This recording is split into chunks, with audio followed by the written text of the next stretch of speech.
Hey, it's Bryan and Ryan, and we are recording on February 23rd. That's a Tuesday after the winter storm, the hashtag Texas Winter Storm 2021 finally ended. And as we speak, temperatures are in the 70s now. A week ago, it was zero. Welcome to Texas weather. How you doing, Ryan Peterson? I'm Brian Uh, Houston, by the way. much warmer. Thank Um, goodness. yeah, I mean, it was crazy today. I mean, this afternoon I was hot. I was like, man, I'm way overdressed. A week ago, it was like you said, it was 0 degrees. So, pretty crazy. Hopefully, we don't see cold weather like that again for, I don't know, another 30 years. But Hopefully we're thoughts and ready prayers. for it. We got 30 years to get ready for it. Maybe we'll do something right this time around. Yeah, I feel for those that were without power, and we were fortunate. We never lost power, but we did lose water. But there we had several friends that had lost water for several days. Mm, So yeah, it was definitely ugly, and um, hopefully, and even people lost their lives. So not a yeah, fun week at all. no, And I'm glad to be through it. boy. I just kept looking, I kept waiting. God blessed us because we didn't lose power. We did have water. We had to boil water, but we Yeah, had water. So we were able to make do, and we didn't have any pipes break. And so thank that's a God. huge win right there. Oh, listen, and I mean that is the most stressful, exhausting week I've had, and I don't know when. And I'm still trying to work, do my Yeah, day job too. But it is just so stressful when you go to bed at night. Are you going to wake up to a flood? Are you going to wake up to your roof caving in?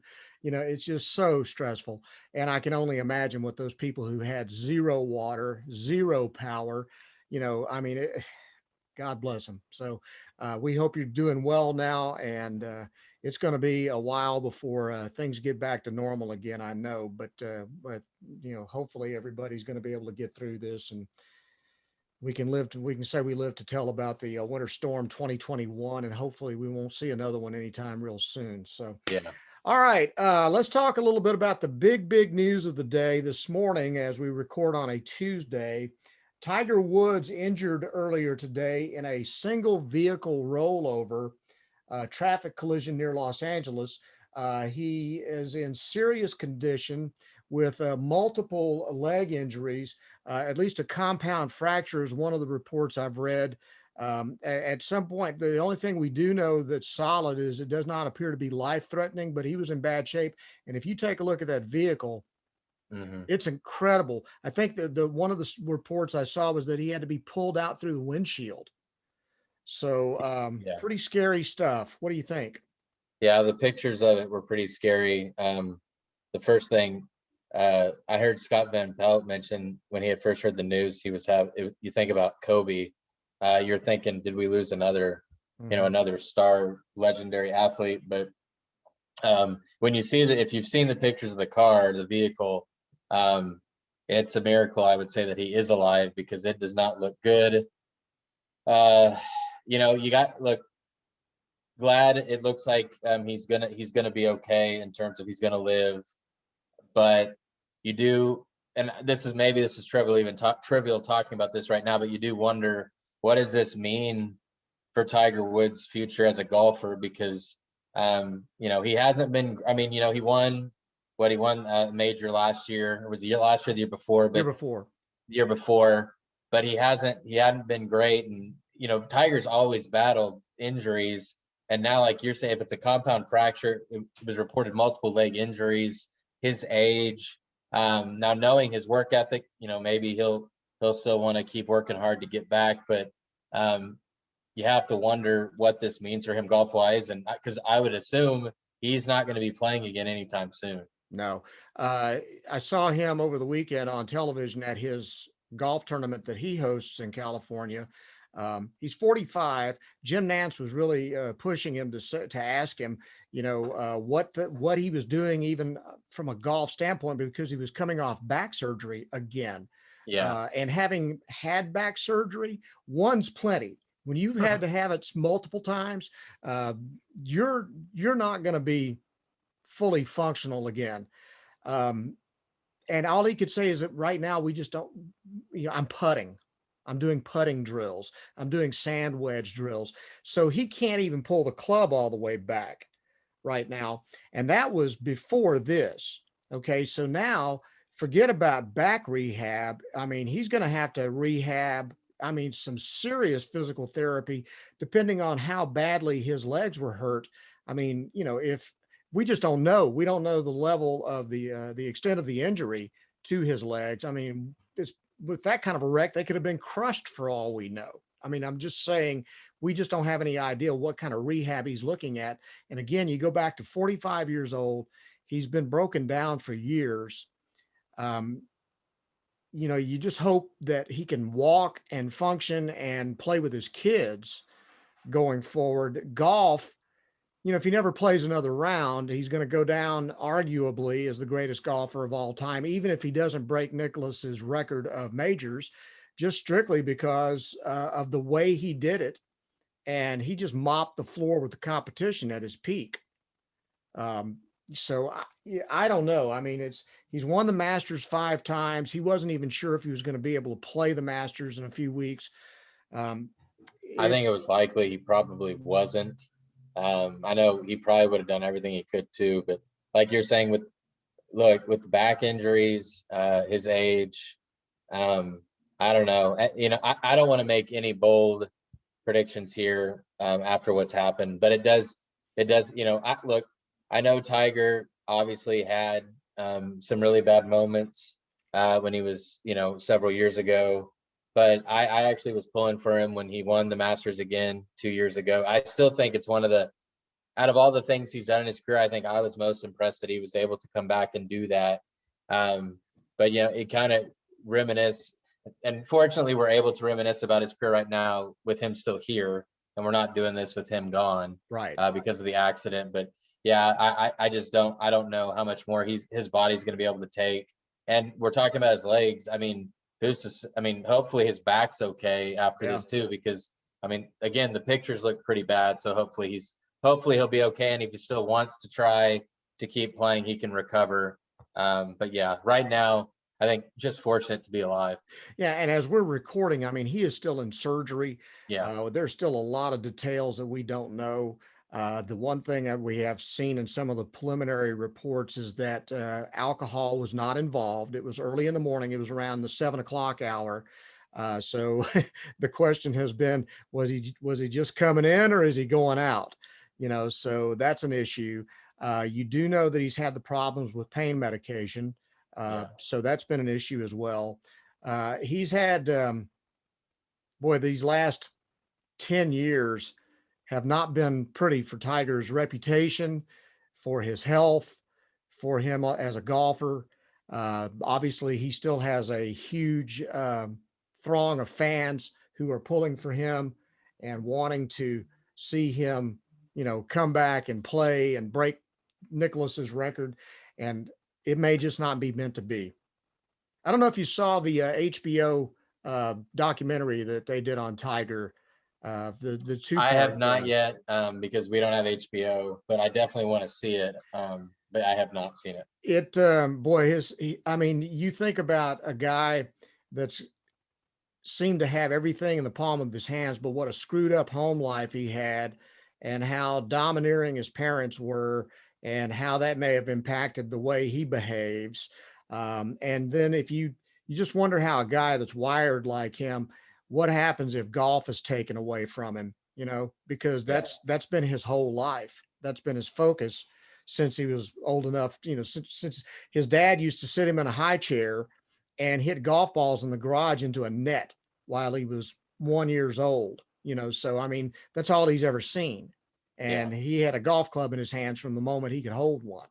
So it's very strange background he's got, and it's obviously a very a serious thing that he's dealing with there. But of course, we hope for the best and hope that we can see him back on the golf course at some point. All right, moving along. Guess what? It's opening day for the franchise tag. And there's one Dak Prescott who's out there right now. Still does not have his contract.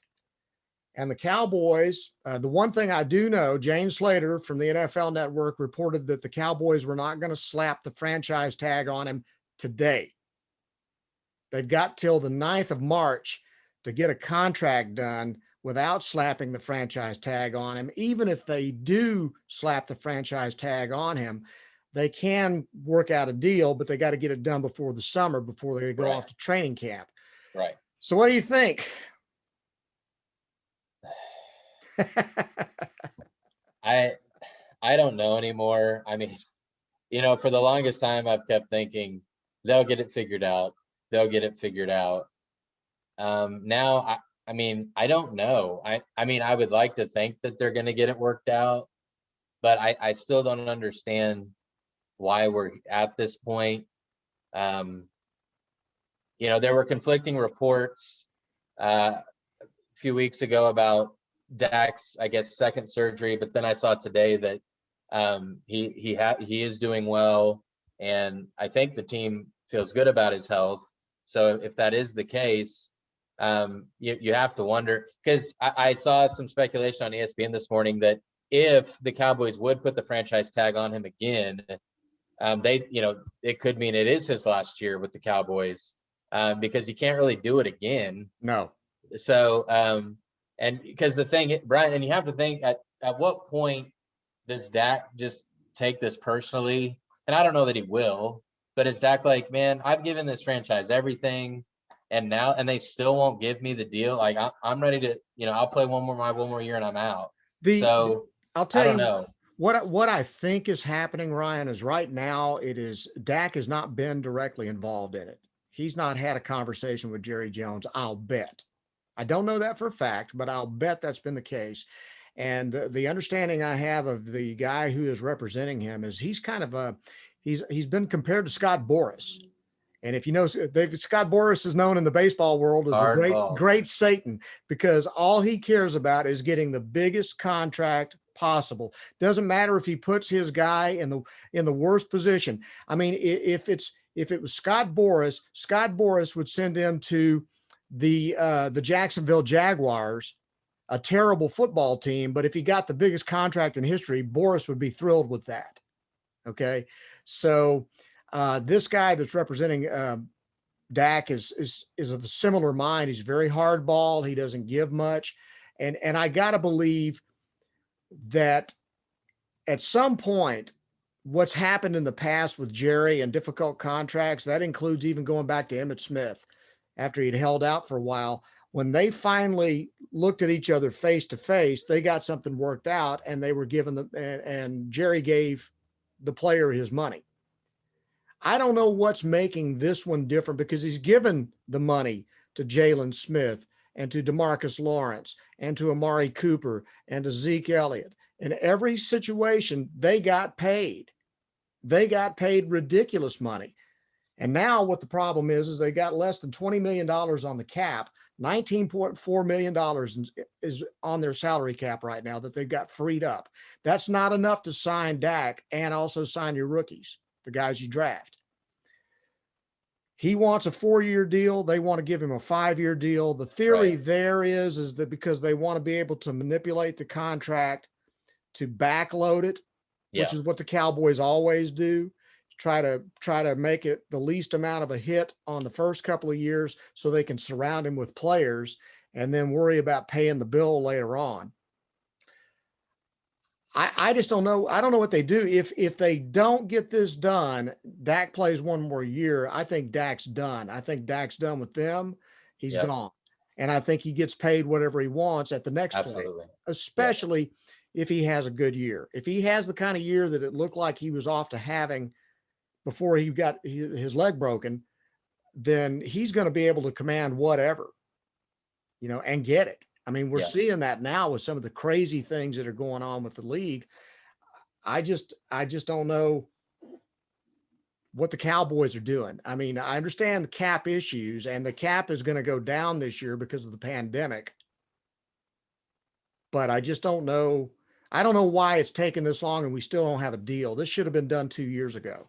Yeah, and I think ultimately that's the issue, is that the problem is this should have been done 2 years ago, And because it wasn't, the price tag has gone up on the Cowboys. And it's so funny because I really get annoyed when teams don't, or if there's a general manager and they don't want to set the new precedent for a position. It changes every year. Hmm. Each class of free agents, the price tag is going to go up. If you have your guy and it's in the most important position in pro sports and all of sports, you get it taken care of. And did the Cowboys, were they just not sold on Dak yet? I don't know. And, Dak bet on himself and the Cowboys have lost that. But I mean, they played a dangerous game here because if they do not get this done, like you said before training camp, look, this is going to be it. Dak will have one more year and that's going to be it. And there will be teams lined up to give Dak whatever he wants because we're seeing in this offseason, the beautiful thing about if you go after Dak Prescott next year would be you're not going to have to give up any assets to get him. You pay him what he wants. I mean, we're seeing what guys like Jared Goff, Stafford, Carson Wentz. I mean, teams are so desperate for a guy that they're willing to trade away a bunch of assets. You're not even gonna have to do that with Dak. So, it makes no sense to me. This has taken way too long, and now the Cowboys may pay the price. I still think Jerry will get it done because you just cannot let him go. But I also thought that last year, and here we are. The thing that really strikes me, Ryan, is that his value went up so much in a year when he didn't play more than 5 games because he was out for the year. Yeah. But they saw that they didn't have adequate quarterback play. I mean, Andy Dalton was okay, but he was just okay. And you got to give him some credit because he played behind a horrible makeshift offensive line, but their defense was terrible. Um, we found out what Dak's leadership means to this team because they had zero leadership after he went out. Offensively or defensively, you can't point at one guy on that team and say that guy was a leader on this team after Dak went away. Dak is the heart and soul of the Cowboys. And when Dak was playing, he had no running game. I mean, Zeke was non-existent, really. I mean, for what he's making. So, I mean, and like you said, Jerry took care of all these other guys. And look, I know the quarterback position, it's more money, but it's the most important position. If you do not have a quarterback, you can't, nothing else matters. Look, I don't care if you have every other position set. If you do not have a good quarterback, you may be able to have a good playoff year occasionally. You're not consistently going to win, and you're not winning the Super Bowl. It's not happening. I mean, look, there's outliers occasionally, but that's like winning the lottery. You have to have the guy. Look what Tampa Bay did in 1 year. Yeah. So you have to have your guy. And I think Tom Brady, all those teams that didn't try to go get him last year were regretting it when Tampa Bay won it this year. And now everybody is going to be desperate to get a guy. And if a guy like Dak Prescott becomes a free agent, man, name the price because he'll get whatever he wants, I think. Well, especially when you look at what happened with the Patriots this year, and Cam Newton goes up there, and Cam Newton was a shell of his former self. Yeah. And it didn't work. And here's a guy that's still in his 20s, and he's got his whole future ahead of him. And assuming that he comes back completely from the leg injury, there's no reason to believe that he still can't play at a very high level for many, many years. And he's at the right age. Now the argument will be that, well, if you want to pay Dak money that basically is going to be on par with Patrick Mahomes or Jared Goff or Carson Wentz, the argument is, well, all three of those guys have gone to a Super Bowl or at least played a major role in getting a team to the Super Bowl. The thing that you can't say about that with Dak, the problem with that situation and that argument is that Dak was not the problem. They got Super Bowl level play from Dak Prescott at quarterback. The rest of the team was awful. Either the defense was terrible or Zeke had a 10-game suspension or, it was always some other drama, but it wasn't because Dak didn't play well. And again, the quarterback salaries have gone up. So look, and Dak's asking price has gone up. So if they would have paid him 2 years ago, again, yes, it's a lot at the time, but again, once you get to the next year or two and you've had these young star quarterbacks, Mahomes and Watson, and they start getting these deals, then all of a sudden that deal you gave Dak doesn't look so bad because it's cheap. Yeah. Yeah, they could have signed him for 32 mil. Now it's going to be probably 43 or 44 mil that's going to take to get him signed. So it's just And 32 million right now wouldn't be too bad. that'd be Not like for a Pro Bowl quarterback. that'd be Walmart prices now. Yeah. So, all right, moving on. Another big story that came out on Monday night was that the Dallas Mavericks may be at least dipping their toe into the water and considering moving Kristaps Porzingis, who was supposed to be the unicorn. Right. That was going to be the second piece, the complement to Luka Doncic, and is just been injury riddled ever since he came into the league. He's not been able to play consistently. He's not in the roster on this Tuesday night. He's not going to be playing in the game.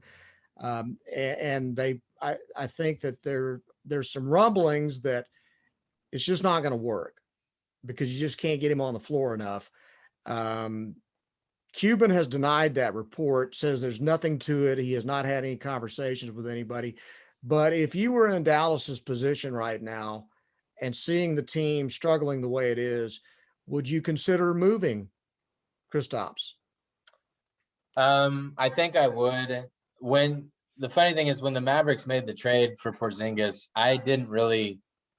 I wasn't in love with the move because look, I think look, physically, uh, it's crazy how big he is, how fluid he is. He can shoot, but availability is the most important thing, honestly, for any athlete. It doesn't matter how good you are, how talented you are, if you can't play.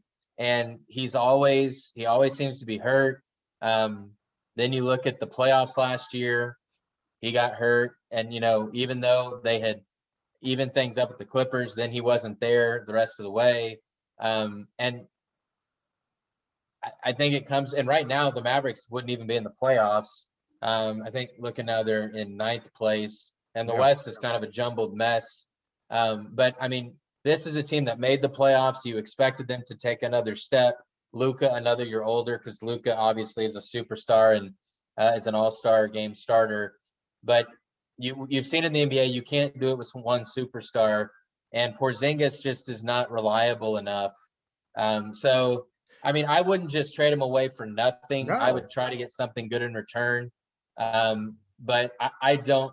This is another example of the Mavs having a big plan ever since their championship season, where they bring in a guy and it hasn't worked out. And I didn't love the move when it happened, and I don't love the move now. I think he is averaging, when he does play, he's averaging 20 points a game and 8 rebounds. But you need him in there, and you can't count on him. That's the thing. I mean, he's a great player when he's on the floor, Yeah. and he's even having a pretty good year when he's on the floor, considering the fact that he's coming off meniscus surgery and he's had to play his way into shape. That's never a good situation. So that right there means he's not playing to the level that they expect him to play when he's able to get in complete shape. And then you have the pandemic, and you had a short off season, and I mean, it's just the only thing I'm concerned about is I would think for Dallas, it probably would be a better idea. This is just my opinion, based on the conditions, the circumstances surrounding COVID and what it did to move their season almost into football season. And they played all summer long, had a very short break, and then they started playing again. I'd almost be hesitant to make any kind of a move until you can say, okay, now we're back on the normal calendar. Let's give this one more year, rather than trade him away and then see him develop into the superstar uh, players. End up playing with the Lakers, or the Heat, or somebody like that that always seems to get one of these guys. Because the thing is, Dallas has got to trade for these guys. They just free agents will not come to Dallas. It's proven over and over and over again. They have flirted with every possible free agent. They've thrown every dollar figure you can throw at somebody. They can't get these people to come to Dallas. They want to go Yeah. to And LA. They want to go to the coast. They want to go to the big markets on either coast. Miami, LA, the Clippers, the Lakers, even the Knicks. They are, well, a lot of them are going to Brooklyn right now because of the same thing. It's the big markets. Dallas just can't get these people to come.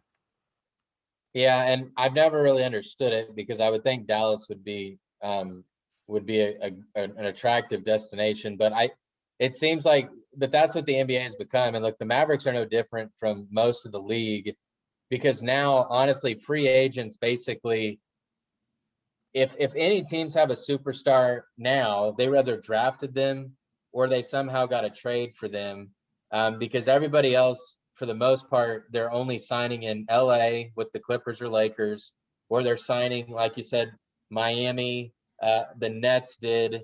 But outside of, you've got like 4 or 5 teams Yeah. that are in it for big time free agents, and no one else is. No. So you have to hopefully hit a home run. And I appreciate Mark Cuban because he's always looking, to make that big move and going and getting Porzingis. I just didn't think he was the guy, but the reason you were able to get him was because probably of his injury history. So Yeah. so far it hasn't worked out. You do make a good point though, with it being a shortened season, it's not ideal. Really, all the teams that made deep playoff runs basically got no time off, because I mean they were playing what into football season. Basically, they only got what 2 months off, Yeah. and then they had to start again. So yeah, there's been no break, and he was already battling injuries at the end of the playoff run, and didn't have a lot of time to recover. And hey, now we're playing. Granted, it's not 82, but they're still playing 72 games. I think. Yeah. That's a long, tough season. You wanted to talk a little bit about what you saw go viral over the weekend. Well, that's always a fun thing to see which videos are going viral. Two of them come to mind for me. Deion Sanders' post-game press conference after his first win with Jackson State, where he claims somebody wiped out his locker and his office.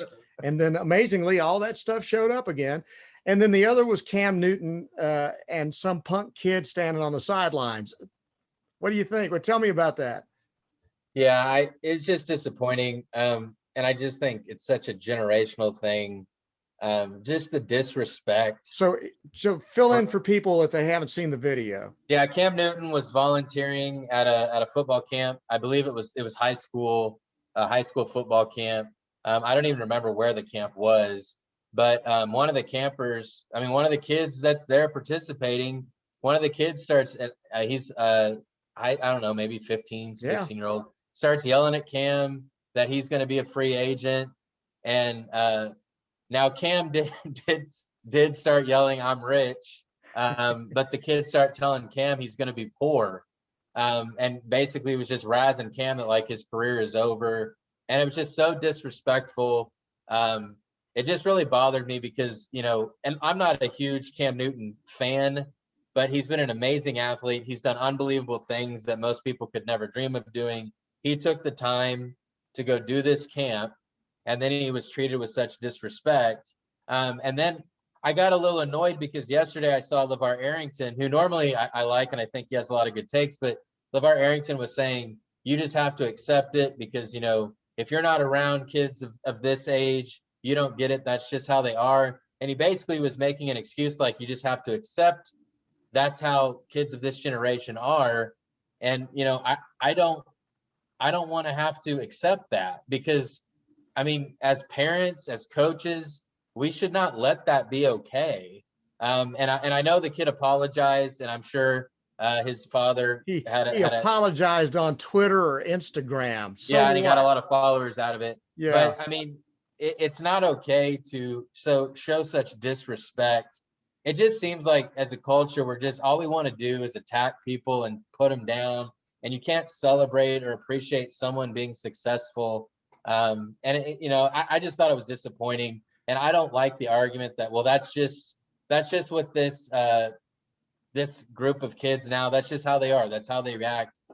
No, well then we're failing because we need to be. And I don't want to make too much of it. It was one kid, but I feel like basically what he did, Brian, is what we see on social media all the time. People say awful stuff and insulting stuff to athletes on Twitter, social media, and there's no, and they can hide behind it. No one's going to do it. This kid actually said it to his face, and Cam came back at him, but just disappointing. And I hope he learns from it, and I would hope that kids watching that would learn from it because it wasn't funny.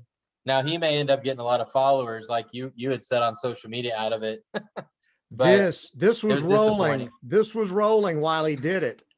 Okay. Cam Newton deserved a lot more respect than that. These things are the downfall of mankind. That and social, you combine this with social media. That kid had that video rolling. I mean, he was shooting it on his own phone while he was out there taunting him. So it was planned, and he planned to post it. Okay, so Yeah. it was strictly an attention whore move, you know. And I wish Cam would have just ignored him. Yeah, That would have been the and I best get it, thing. but that's the thing when you're dealing with high school kids. I mean, look, I've got into it when I was in TV with some mouthy high school kids, and I would fire back at them back when I was a sportscaster, putting them in their place. And look, probably not the thing to do at the time, but when you're getting insulted or being disrespected, doing something that I would have done to anyone. I mean, I would have been in awe of somebody like Cam Newton.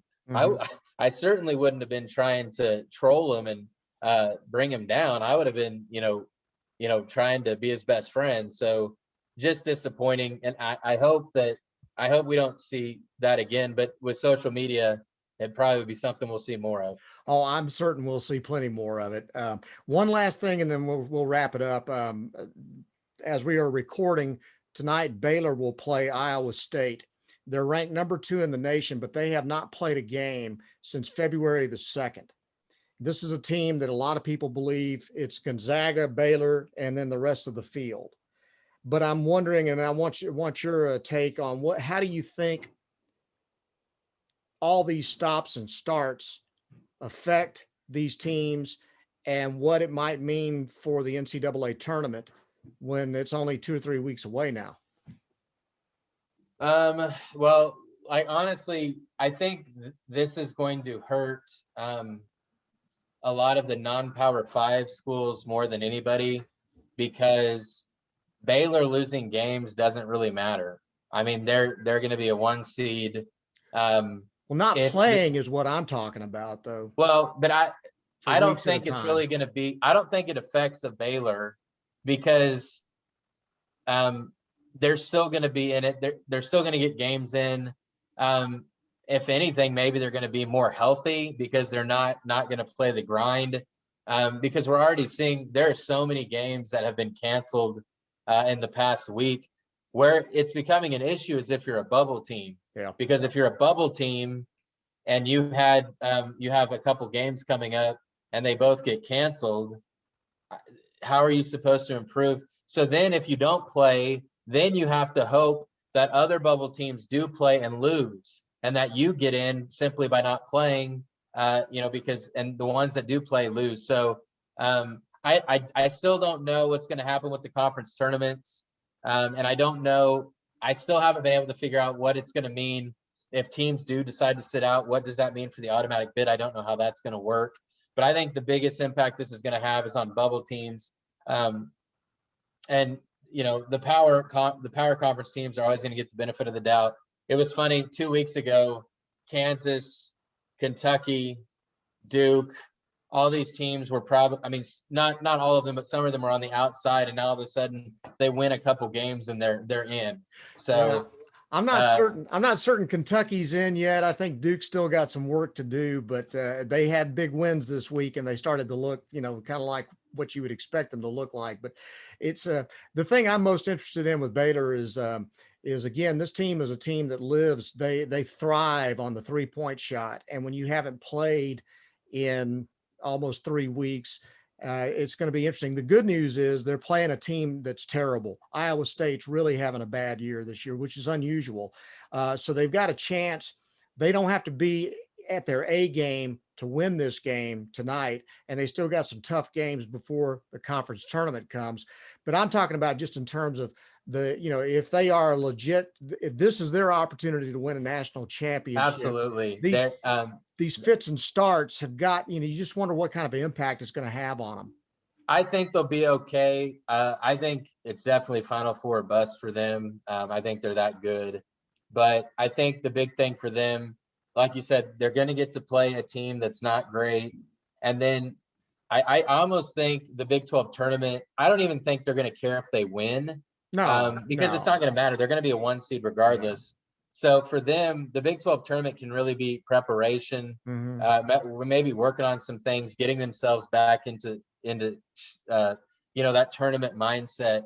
So I think they'll be fine, because I still think they have enough games that they'll have time to get ready before the tournament. But yeah, we're down to um, selection Sundays in what, 2 or 3 weeks? Less Three than weeks, less than 3 weeks now. 3 weeks last Sunday. So Yeah. So yeah, so I'm excited for it, but at the same time, it's like this whole year, you just hold your breath, because what happens if suddenly Gonzaga has a bout of COVID run through their locker room right as the tournament's about to start? Now well, what and do you that's do? that's the thing that we can't know for sure. Yeah. I did think I heard that if a player came down with it, I don't think that they would knock out a team. I think I had saw that it would be more of the player would be out and not be able to play in the tournament, but the team would not But be boy, forced to remove. how do you do that though with contact tracing and all this other stuff that I don't it's know. I don't know how they're going to do that, but I think I did see that. I think that's why they're going to still have to be very strict about social distancing, wearing masks, and all that when they're not on the floor. Hey, and I'll throw out one other thing. I mean, it's kind of like saying, okay, the Lakers are going to be able to continue to play, but LeBron's got COVID, so he's got to sit out. So if your best player sits out and you're in the tournament, that's kind of a man. It's 2020 just keeps on giving, even though it's 2021. You know what I mean? Yeah, it's still going. It's just like an extension of last year. It just will never end. We're All going. right, We're buddy. about to go into month 15 of 2020. It's just unreal. Hey, listen, thanks very much for doing this as always. We look forward to talking next week. To hopefully we'll have some good news about Tiger Woods' condition and whether Dak signed a contract, and then we'll have a little bit better idea too about the NCAA tournament then at that point too. So, take care, buddy. We'll see you next week. All right, thanks. I'm Brian Houston. That's Ryan Peterson. It's Bryan and Ryan. Subscribe to my YouTube channel, and that way you can get to watch all of these outstanding podcasts. You can go back and see how stupid we were even 4 months ago. Take care, and we'll talk to you next time.